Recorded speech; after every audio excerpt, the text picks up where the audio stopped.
tax money go. So as you can see, I'm on the EX30 today.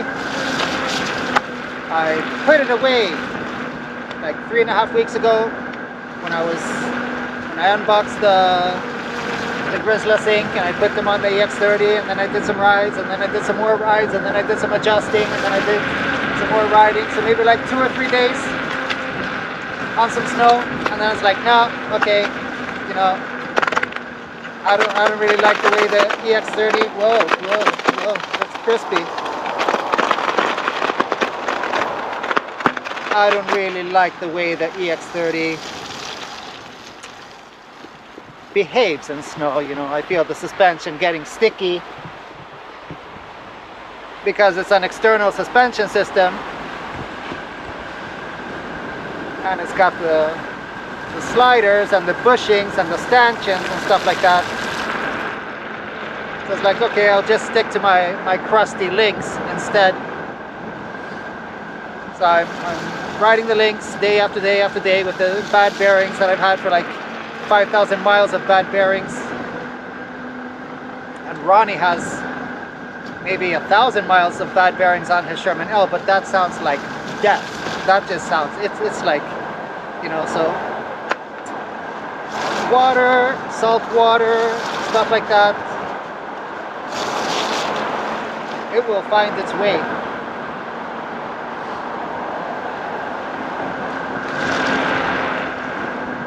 So last week, Fred came over and I showed him the bearings on the links and what they sound like.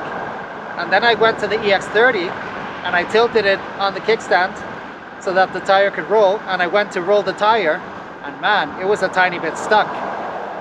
So then I'm like, oh man. So just after those few short rides on the EX30, the bearings got bad, and they're SKF, man. I switched to SKF last year because the bearings got bad. So this is bearings gone bad number 2. And then I've just been hesitant to ride this wheel because as I ride in snow, I just feel that during the ride the suspension gets progressively worse.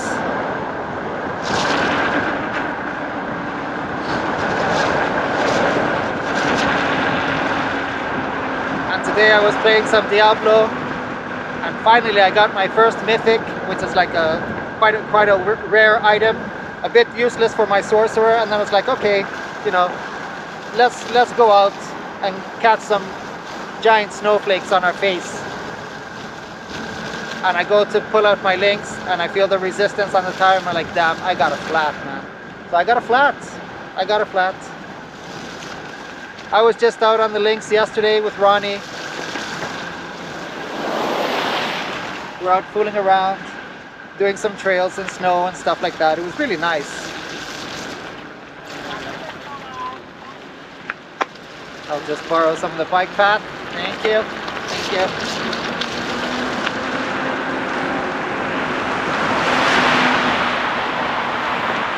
Yeah, so we had a super nice snow ride.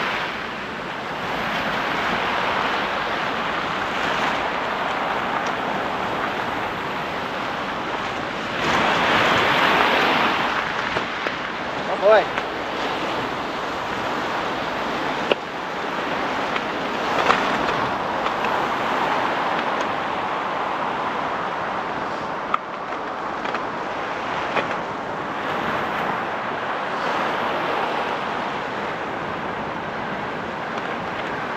And the lakes now, you know, they're like frozen over, and with a layer of snow on them, so it looks nice, you know.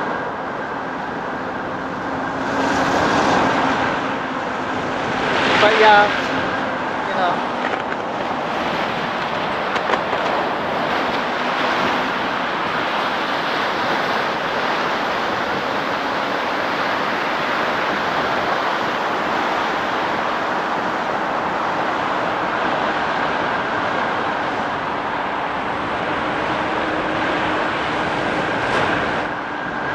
but the new shoes were great. $20 from Temu. There you go. These glasses are from Temu. It costs like $2. And I'm happy that the snow is not sticking onto the lenses, because that kind of sucks after a while. But yeah, just riding in snow and riding in these conditions, which is 4 or 5 months a year. What you gonna do, man? What you gonna do?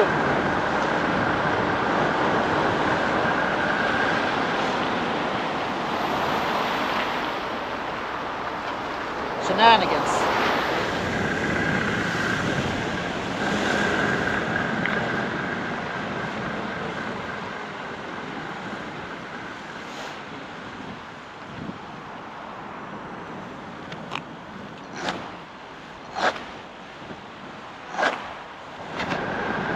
Just had to clear the tire a bit. The snow really sticks onto the tires. I'm really liking the sink. I can't say that there are some advantages and disadvantages.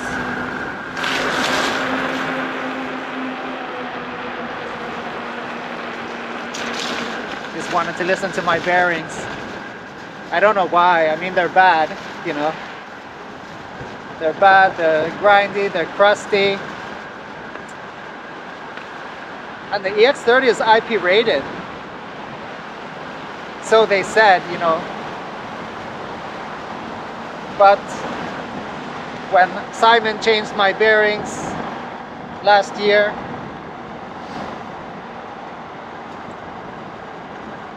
he noticed, you know, that the way it's designed, water wants to get trapped in there. So, you know, then we were talking in the group about rinsing the wheel after rides.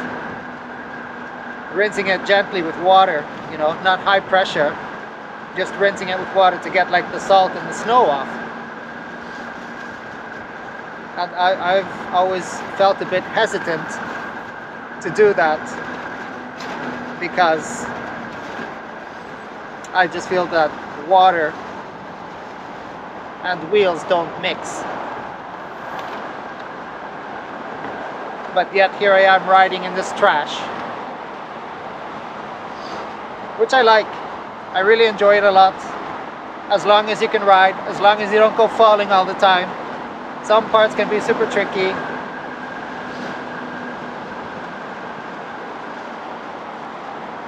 So after the ride with Ronnie yesterday, I picked up my shoes, I put them on, and I went for like another 2 or 3 hour ride on my own, fooling around on the links. I like that the suspension always works, and it always works nicely. But when comparing the EX30 to the Lynx, I do prefer the lower center of gravity of the EX30. It just makes it that much more stable.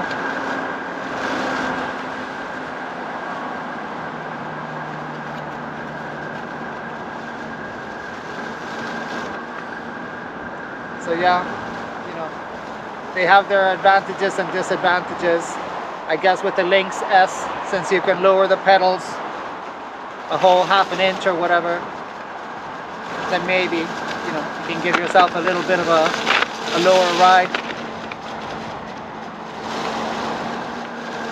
And then we'll see what that new Librakim suspension does, which is started off as being a fast ace, but then they moved production in-house.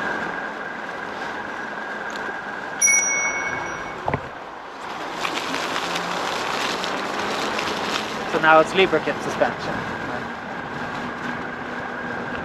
It's still based off fast ace and fast ace technology and so on. We'll see how that turns out.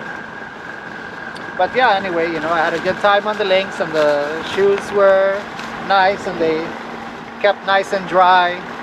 Snow tends to collect around the foot area unless you have some nice fenders or something. The Lynx likes to get snow stuck up between the tire and the fender. You can feel it after a while when it compresses into some kind of very compact snow bordering on ice.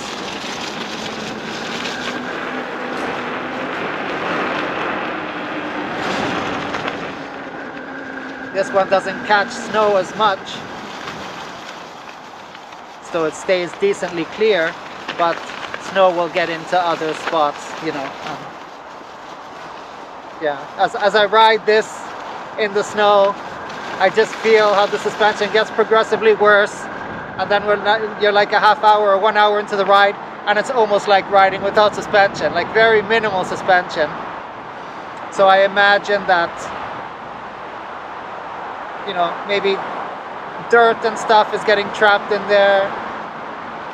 I bought some baby oil the other day. I'm gonna get some water, some baby oil, some soap, spray it around, and then lube up the EX30 a bit, maybe open it a bit, take a look, maybe change the tire. But I like seeing how long my tires can last as well, just for fun. And I also like the way the behavior on them changes, and I don't really mind the grip issue.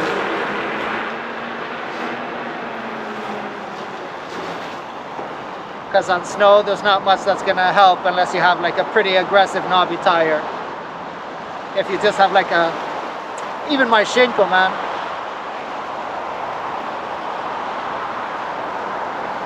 the Shinko on the links just likes to like slide around and stuff.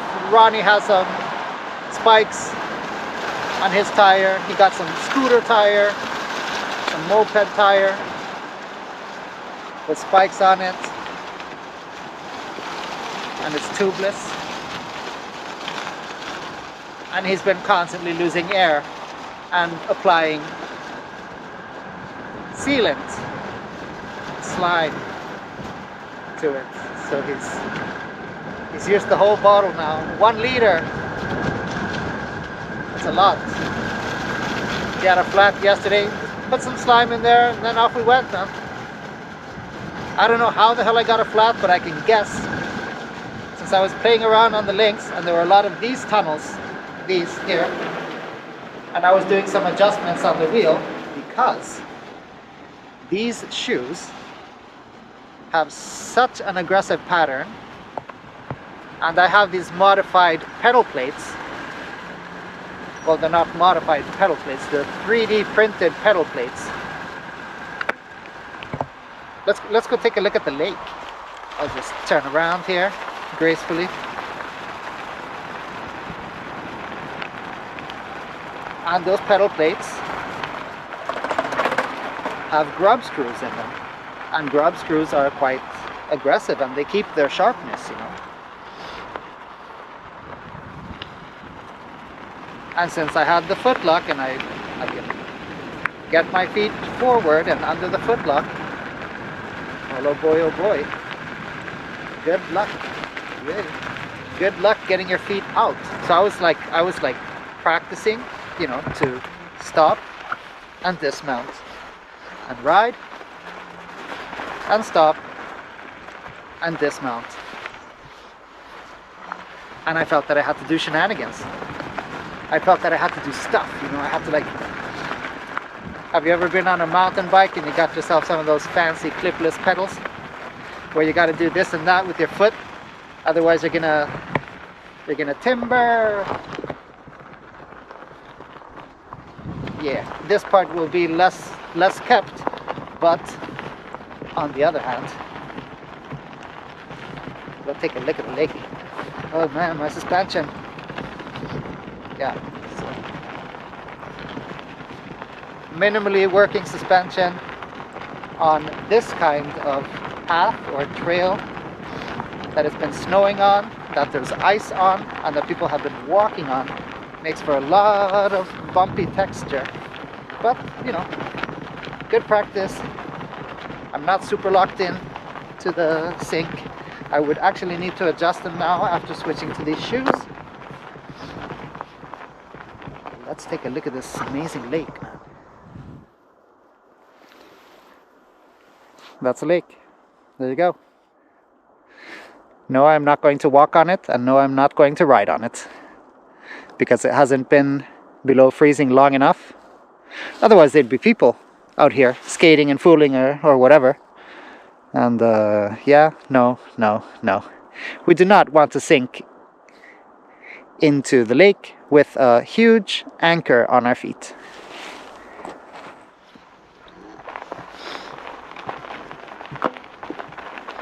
But, you know, all in all, 18,593 kilometers on the EX30. Had to change suspension once.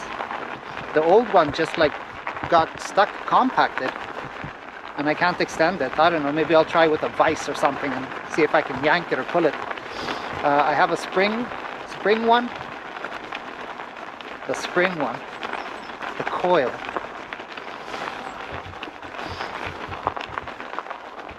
So maybe I'll give that a shot. And then you have to think of other stuff, you know, because this has graphite bushings. Self-lubricating for your pleasure.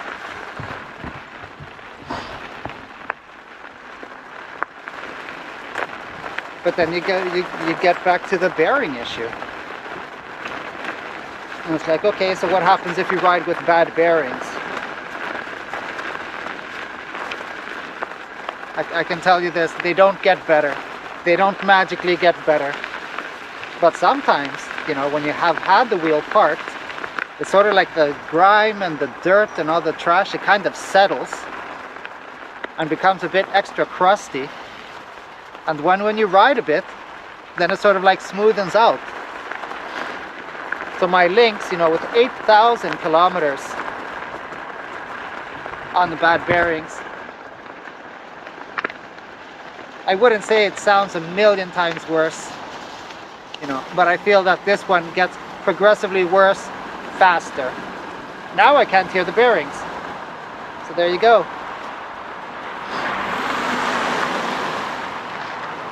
So I guess there's no problem.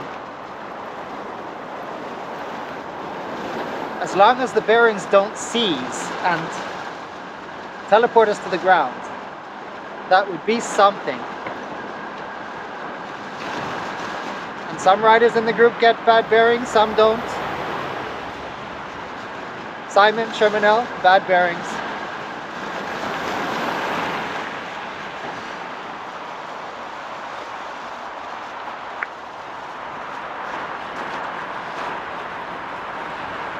I was a bit tempted to go that way.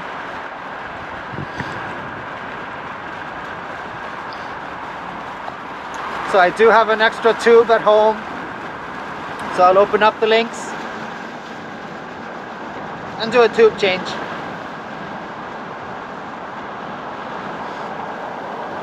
I still have a few more 1,000 kilometers to go.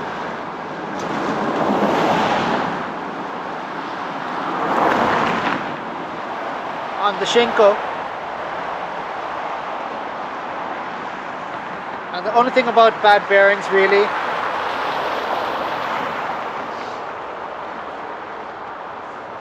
is that you get a bit wary of doing high-speed riding, because you start thinking about friction and heat and stuff like that, you know. But I've done 50, see the quotes, minting quotes. I've done 50 miles an hour on the Lynx with bad bearings. And, you know, it just keeps on going and going. What you gonna do? It keeps on going. I've almost had this EX30 for 3 years now, so it's considered an old wheel. I can keep up nicely with the Communal riders. Got the nice built-in seat and everything. Because when you put a seat on the Communal, it gets even higher.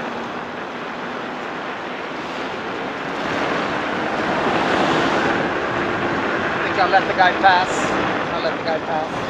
Otherwise he's gonna shit himself.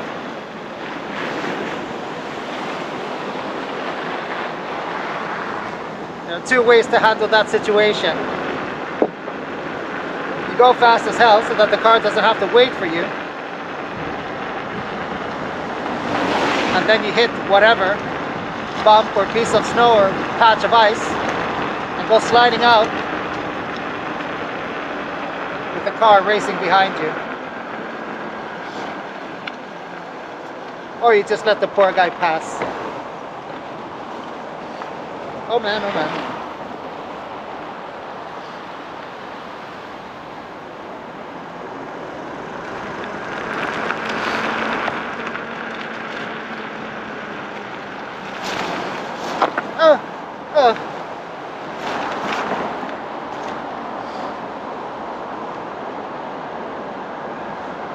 The MSX, man.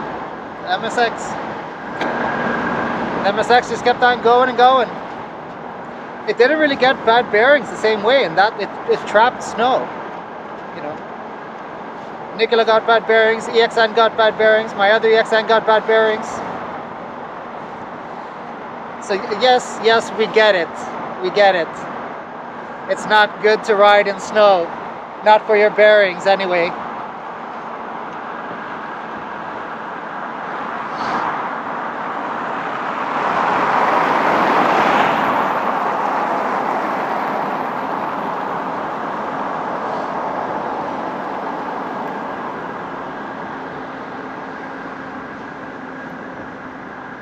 And then whatever consequence that brings with it. So the consequence of having bad bearings is that you have bad bearings and noisy bearings. Or, in the case of my Nikola, as the bearings were grinding through the path, which is called the race, they were expanding the space there. So my Nikola motor got some lateral wobble.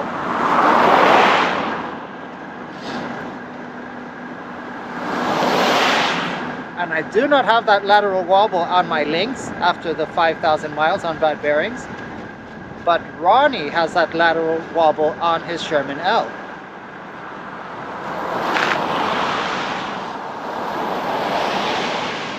And that means that more dirt got in there. More dirt, more trash. Which will just wear away the inside of the bearing. And wear away the bearings themselves.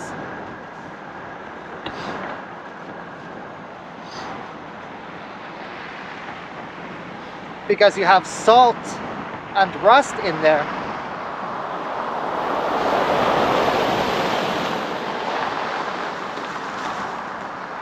That are abrasive. So it'll just wear it out. And his is, it's crusty. You can feel the resistance in the motor. Sorry, Ronnie, if you're watching this. I don't want to add fuel to the fire. It's just the way it is. You know, I did like half of my Nikola's life was on bad bearings. Because, you know, as long as there's no actual consequence, and there's always going to be other stuff happening anyway. I mean, I do believe that I did like nothing unusual on the Lynx yesterday, but I got a flat, man. And I haven't gotten a flat since last year, exactly last year.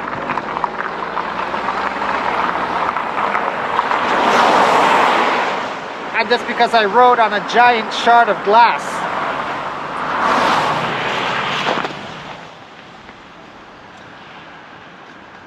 So I don't really know where I'm going today. I'm just going. I just wanted to see the outside, the fantastic outside, instead of the inside of Diablo. And if you end up at home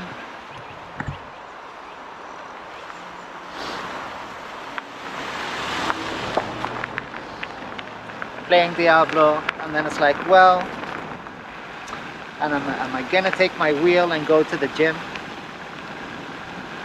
And it's like, when we have the community gym that belongs to the apartment complex, you know, it's very communal living here, unless you own a house. If you own an apartment, you know, then you pay a bunch of money to buy the apartment, but what you do is you buy a place, a spot in the community, and then you pay a monthly fee as well, so you don't actually ever own it. You buy a loaf of bread and you get the right to make some sandwiches. But you gotta pay for the other stuff, you know. So we don't pay for hot water really in that sense. So that's something. And we have the laundry machines. So people in apartments typically won't bother to have their own washing machine or drying machine and stuff. You know, you use the common laundry room, and next to the laundry room is the gym. So you can be there getting your laundry done and go to the gym and make all kinds of gains in the meantime. It's perfect. Then you put all the stuff in the big dryer, go home,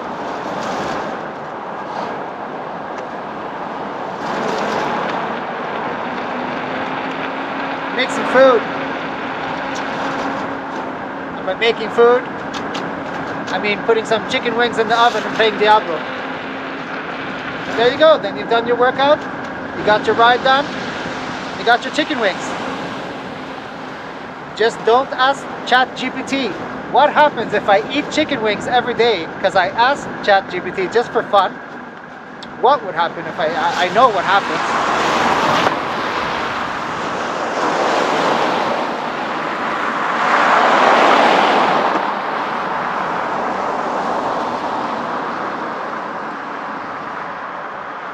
I already know what happens.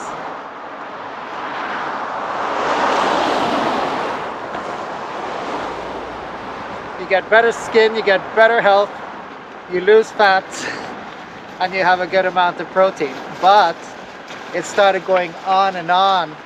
Whoa, yeah. That's the thing about not looking down all the time.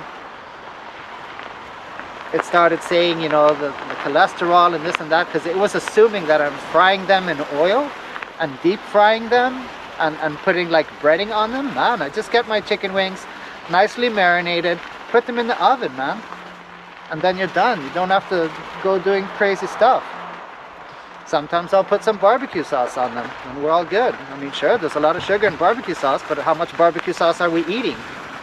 Are we eating the whole bottle? Then check yourself, man. Oh, we got the mud.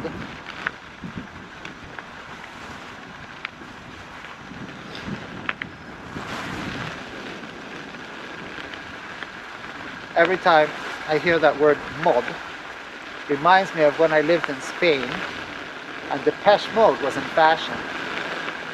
And the people who dressed in that style, with the Dr. Martin boots and the leather jackets and stuff like that, they had a name. They were called the Mods. Los Mods. Eres Mod? Are you Mod? I'm not Mod.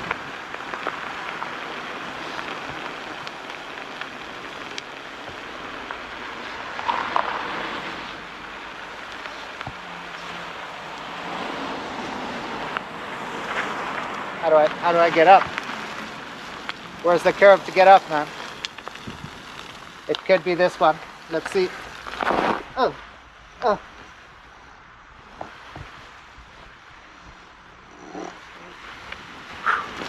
I did it. Look at my smile, man. I'm so proud of myself. I did a thing.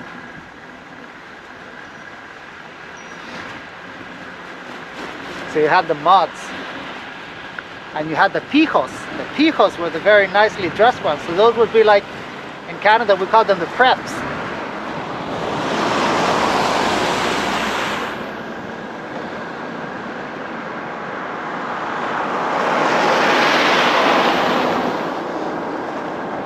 Man.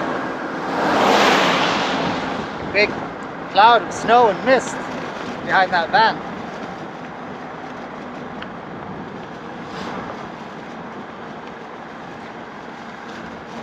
But you know, I'm just so happy that we can be out and ride.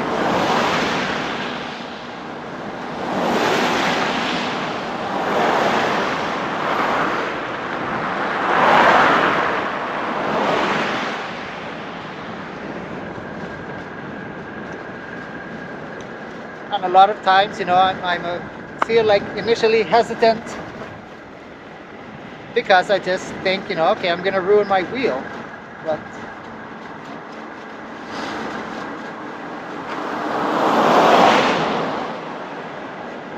is it really ruined? You know, maybe it's not in top condition. So I need to cool it with the seeing things in black and white.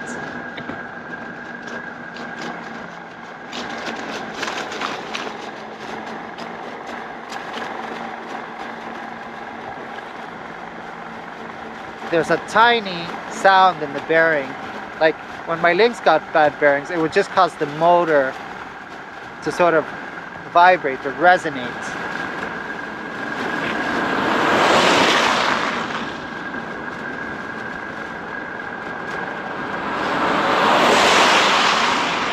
There would be like a sound. But here, I can hear a tiny, tiny grumbling.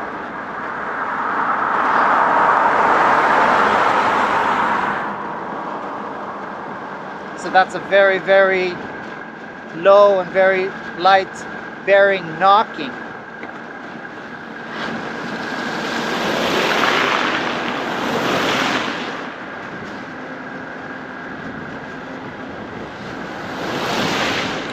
And you can't put WD-40 in there because that's a degreaser.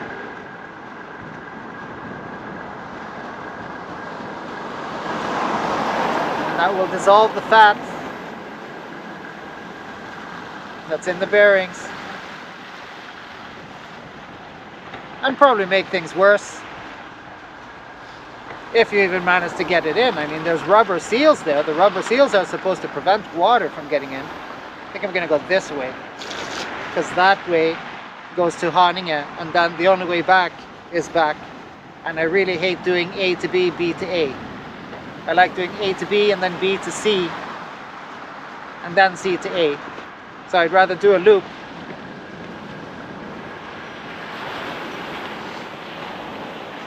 than go here and come back the same way, you know.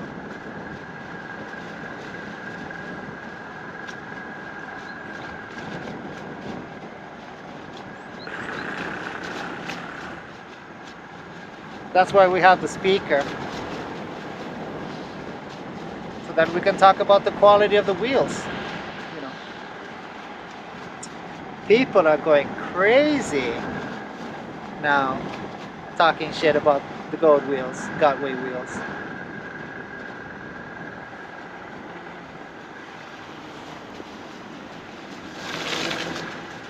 Because now we got the X-Max. People are calling the X-Lax.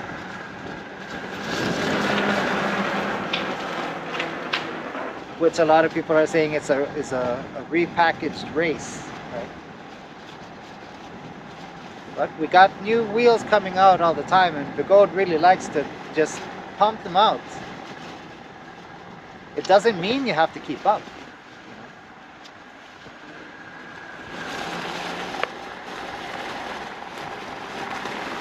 Yeah, these Sync are really nice. They're nice and agile. I just wouldn't want to be too locked in these conditions. And then it's sort of like, okay, what kind of ride am I going to go on? I'm going to go on a this and that ride. All right, does that mean I have to adjust the pads? It's lucky we got that white marker, you know, so you can outline the corpse there.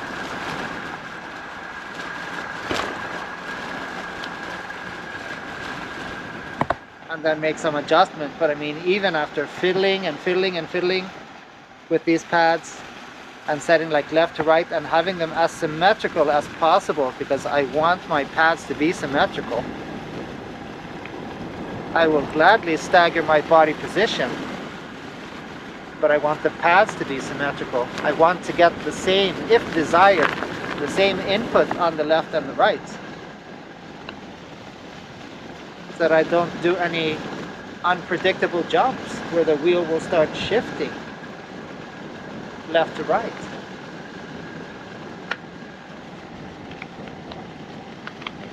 Yep. Hear them bearings, man. Changed my life.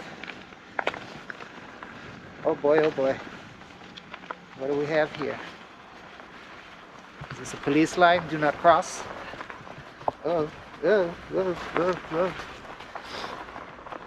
Let's see what my worn out CST can do.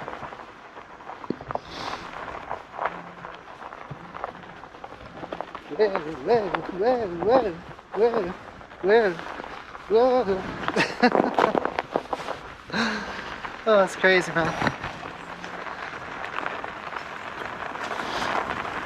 So that kind of correction is a bit more difficult on the EX30 compared to the Lynx. So if it decides to shift, which it will do because my CST tire is so worn out that it's become a square.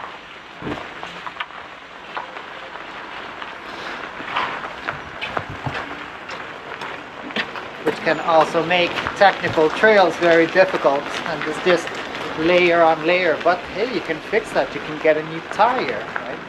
But I have this like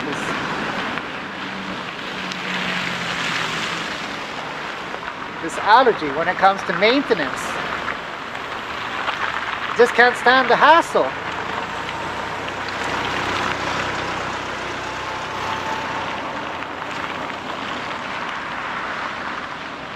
See what surprises await me beneath this snow.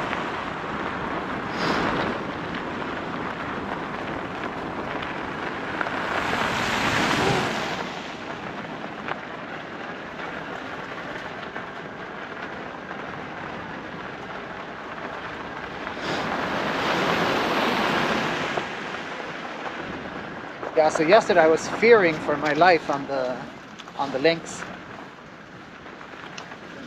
Because I was thinking, if I go down, man, I'm not going to get my foot out.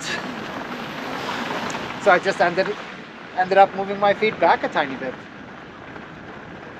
Because different shoes, man. And that's all. I'm going to let this guy go.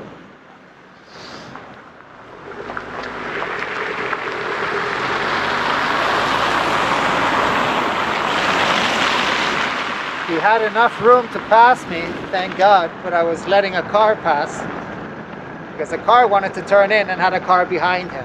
You know, so we can help the cars keep their traffic flow. It's not like we're on bicycles.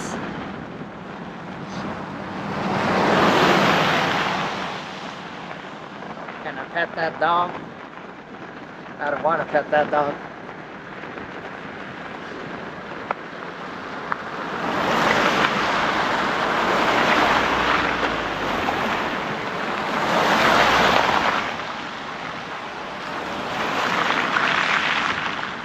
Man, these streets are noisy.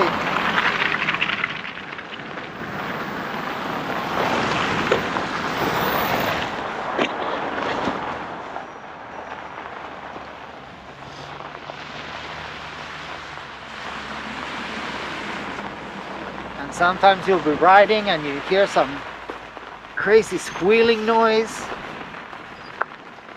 or some crazy ticking noise, and it's a car with bearings, or a flag with that cable. It's like that, man. Damn, what's happening? What's happening?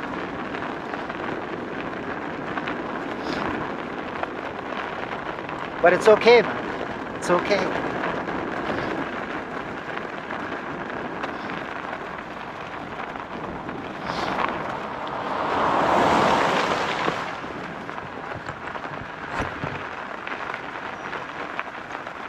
So quality, you know, quality. What's quality?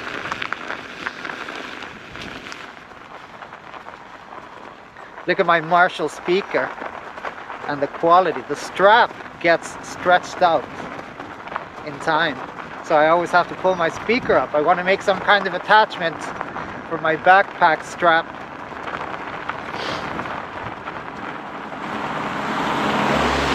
What's the quality on my Leapercam Lynx? I got a bad BMS, so I had to replace battery packs on one side.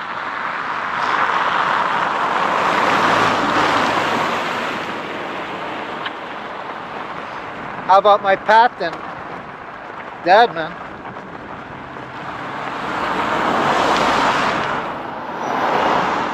Again there, one battery pack side, not registering. But it's not at the battery level. I imagine that it's at the motherboard level instead. So, you know, gotta keep us on our toes.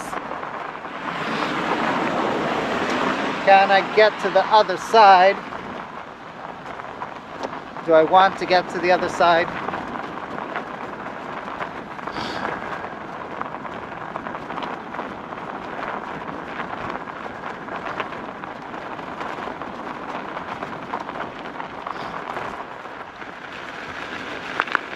I tried getting this wheel up to speed with the sync when I had them configured the first way.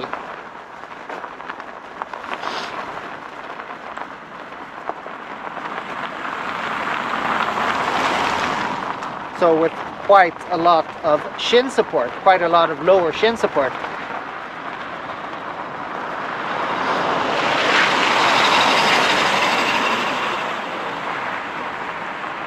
Hide your bearings.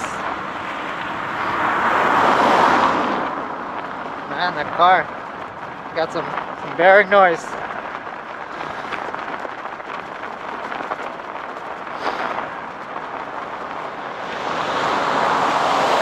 There goes nothing.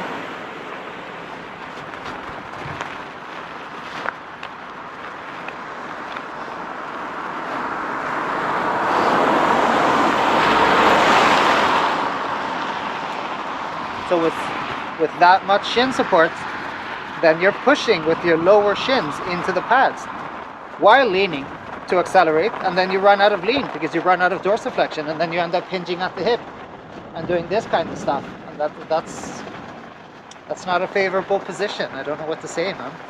A lot of people like to do that. They like to hinge at the hip and ride with their ass sticking out, you know. But some are leaning. Leaning is in fashion now.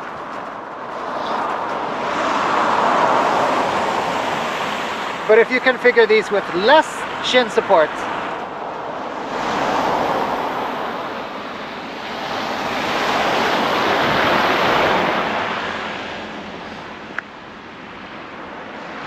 then you can lean freely.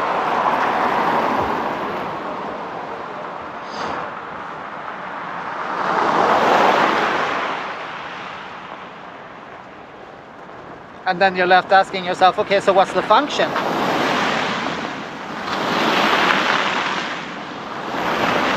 Well, the function is that you can lean and lean and lean and not push into the pads, but have the toe lock, foot lock, ankle lock as your final limiter.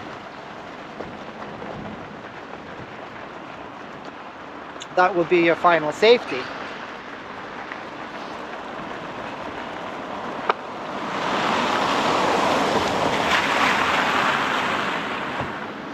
So I had my Grizzly Sync originally set a bit back, but I ended up rotating them forward. And I mean, I can probably still do more adjustments, you know. I could definitely do some adjustments now and have some fun with that. But yeah. Once again, I'm super happy that the snow is not sticking to my glasses.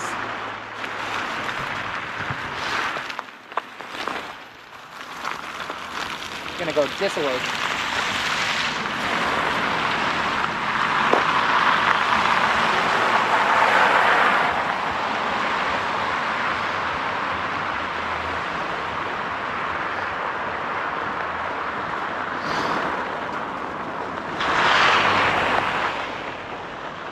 So it's not like we're out here racing when it's winter.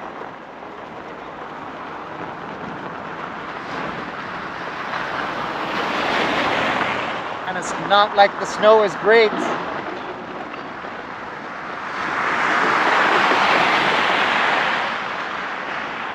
you can still have a nice ride. And then whatever other things will happen, whatever other things that want to happen will happen. Car. Let's see. Now he's gonna pass me. Hurry up and pass me, man. You can do it.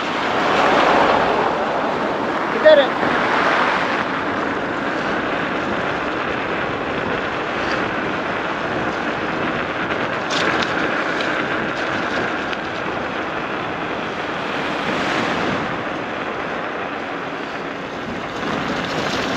Go up here. Whoa, whoa. Yep, square tire going in the rut of the bus. Let's let him pass before he has a heart attack watching me.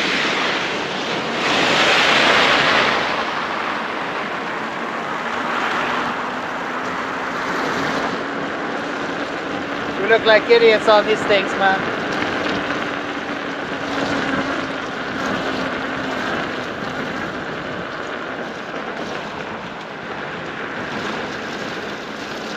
They're like, what the hell is going on, man? You should be at home playing Diablo.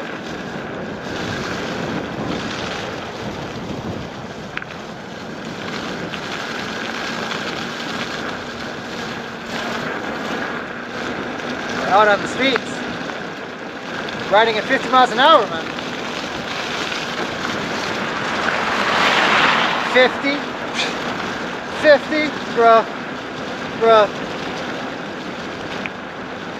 55, man. 60. No, wait, 70. No, we're on the highway now.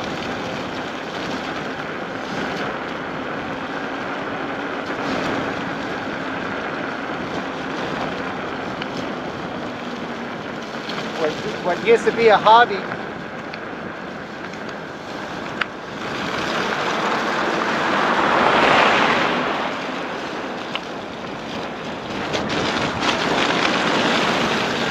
turns into a competitive sport. We're racing cars, man. Because we can.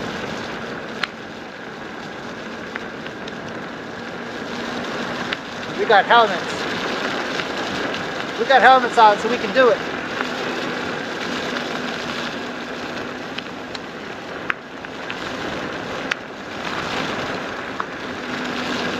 Look at this car go, man.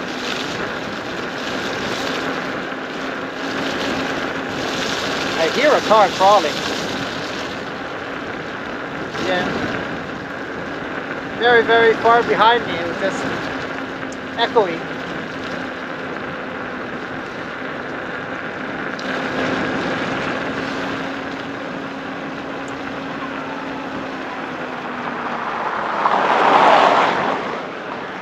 The moral of the story: don't deep fry your chicken wings, or ChatGPT will tell you that it's unhealthy. And since AI is answering all of our questions now first, then we'll always get those garbage answers.